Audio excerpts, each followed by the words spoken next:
they announced that G4TV is returning. So for those listening that do not know what G4TV was, G4TV was a channel dedicated 100% mainly to gaming. They had shows like Blister, which was for action games, Portal for multiplayer games, Sweat for sports games. They also showcased Robot Wars and the Japanese Ninja Warrior.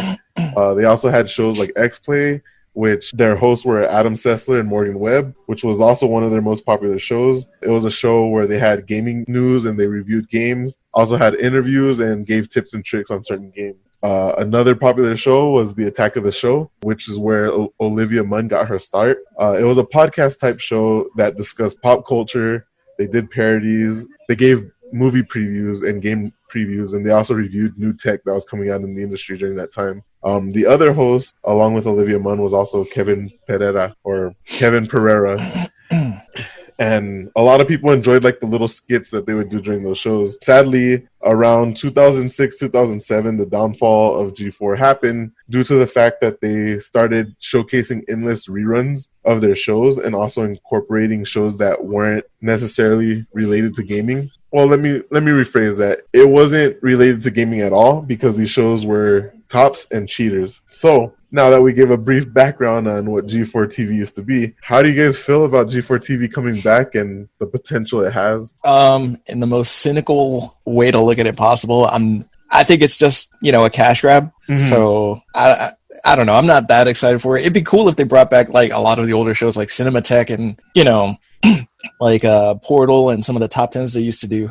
But if it's just going to be just like, oh, we got a League of Legends tournament at 5:00 on Fridays. Like, I'm not here for that, man. Yeah. So from what's stated on some of these articles, for sure, Attack of the Show and X-Play are confirmed to come back. Okay. Whether Olivia Munn and Kevin Pereira are going to be the hosts of Attack of the Show again, we're not sure. And also, as far as X-Play is concerned, they're not sure if Adam Sessler or Morgan Webb's going to be the host. Right off the bat, for sure, I could tell you Olivia Munn's not coming back. She's an actual actress now. That's true, but she's also one of the ones that retweeted when this announcement happened. And she's, as far as I know, she doesn't have anything in the works right now. So I think it's highly possible that she might return as a host or at least make a guest appearance on Attack of the Show. After like maybe the first episode, you think? Maybe. But like I said, as far as I know, she doesn't have anything going on, especially with the whole COVID thing going on. True. Yeah. So I think it would be in G4's best interest to have Olivia Munn come back to host Attack of the Show. Whether it's with Kevin Pereira or not, I feel like she was the main star of the show, especially because she's a very beautiful woman. And since it was a channel geared mainly towards men, I'm pretty sure they wouldn't mind seeing her cosplay again. Let's go ahead and put brackets around men. Yeah, men. So as far as I feel, as G4 is concerned, I don't think they should go back to being a televised channel, especially when it comes to gaming, because a lot of the gaming news you can find online as soon as anything's announced. And with that said, I think it would be in G4's best interest to go through like YouTube or some type of social media medium. They can do, what is it that, I can't remember what Facebook calls it, but Facebook has like its own like little section where it has like their own shows. Yeah, I think it's Facebook Live. Yeah, okay. So I think it would be in G4's best interest to go into some type of social media.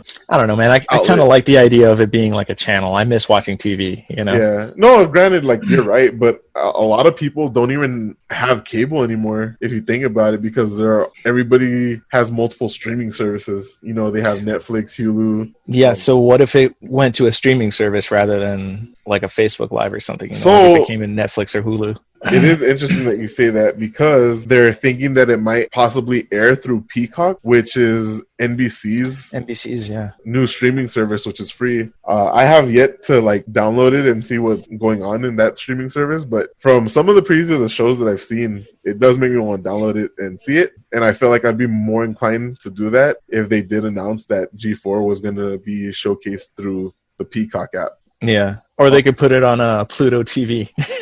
Oh yeah, that too. Yeah, that could work. Well, like I said, like since as soon as games and stuff are announced, reviews and tips and tricks, like everything for that game once it's announced, starts coming out theories and everything like on multiple websites. And so I think that's why they should have a YouTube channel themselves, so they can try to like compete with all these other gaming channels. I mean, they also have Twitch too that they can stream through if they wanted to. Yeah, that's true. Considering and Twitch is already geared towards gaming. Yeah, gamers. Twitch is already geared towards gamers, you know? So I think Twitch would be like the perfect outlet if G4 were to come back through some social form of media. I would say Twitch and YouTube are their best bet. Twitch for live streams of either their shows or just even the host giving their perspectives on games and having Q&As with the audience, stuff like that. Yeah, I think that would be cool. And then having their YouTube channel to put out, you know, reviews and theories or their skits that they used to do. Yeah. And then, of course, through Peacock, the actual like live shows that they do. Or recorded shows, I should say. If they wanted to truly be successful, they'd put it on Quibi. Oh man, don't even start with me. Don't even start with that Quibi stuff, man. This dude said Quibi. Oh, that's amazing. That's awesome. I don't know, man. I want to be optimistic about it because I have a lot of really good memories about that channel. You know, like that was definitely a childhood staple for gamers.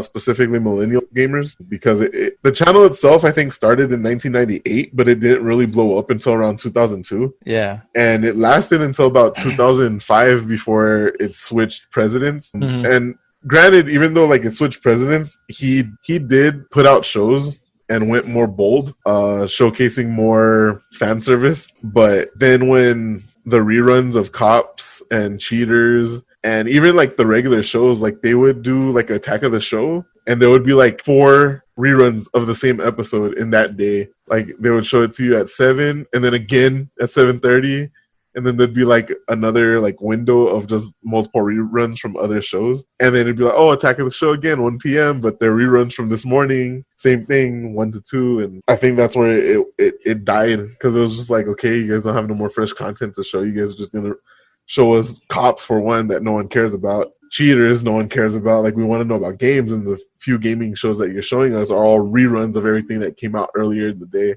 Yeah. And so that's where their downfall was. At least for me, that's where their downfall was. That's what kind of made me stop watching them. Yeah, same. At that point, you know, they weren't showing any content that I was interested in or actually wanted to see. So, yeah. I will say that I don't know if it still exists in Japan anymore, Ninja Warrior. But I think it still does. If Ninja Warrior Japan is still showcased and G4 is able to get the rights to like show because what they did, they showed like compilation versions as one show in America. And I've seen the American Ninja Warrior. It doesn't give me that same feel the Japanese Ninja Warrior gave me. Well, hey now, I actually do like American Ninja Warrior. It's not the same. It's not on the same level. Yeah. But it's still pretty entertaining to watch. Yeah. No. Don't get me wrong. It's a good watch. Like, I'm not bashing it in any way, shape, or form. But I felt more impactful when the Japanese players like actually won, like the Ninja Warrior. Yeah. Because I can see that. Because like some of these contestants from the Japanese Ninja Warrior, that's literally all their life is dedicated to, is just trying to complete that challenge. Yeah. And like, I remember there was like 5 men on that show that I always rooted for. There was the first winner. He never won again after he won his first Ninja Warrior. He tried, but he kept failing. And then there was this old fisherman guy who ended up, I think, winning twice, that I like really, really liked watching. Yeah, I remember. And there was a few other ones. Like, I was so excited to see like attempt the obstacle, whether they lost or not. And then that's also too, they brought out the female Ninja Warriors. I felt the female Ninja Warriors obstacles weren't as intense compared to the males for some reason. But they did have a similar. Bro, you've seen Japanese women though. Yeah. I think mainly because of their height, because they're 5 feet or lower. They're pretty small. Yeah, you know. They're kind of petite.